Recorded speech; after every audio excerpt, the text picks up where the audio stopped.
নদীর ওপর নির্মাণাধীন সেতু দীর্ঘদিন কাজ না হওয়ায় অবকাঠামোতে ঘাস গজিয়ে জঙ্গলে পরিণত হয়েছে।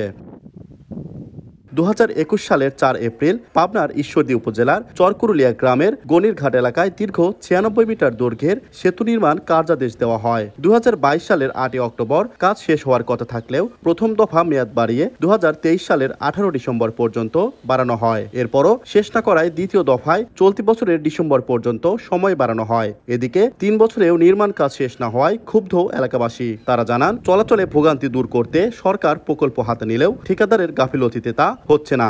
15 দিন কাম হয়, আর 2 মাস 6 মাস নেই। মাঠের খেত মাতলি আমরা গাড়ি ঘোড়ালি খুব হাল অবস্থাতে আছি। মাঠের সব সবজি টবজি গাড়ি লিয়া যায় না, বুঝছেন। এখন বৃষ্টি হয়ে গেলে আর সুবিধা হয়। এই বর্ষে পানি দুই মানুষ ডুবি মারছে, বাচ্চা বাচ্চা সবাল। আর এই ব্রিজ হতে এত রেট লাগি যাচ্ছে। আমার কষ্টে দেখতেন না, উদ্যমারি উঠতেছি আসতেছি, কত কষ্ট আমারে।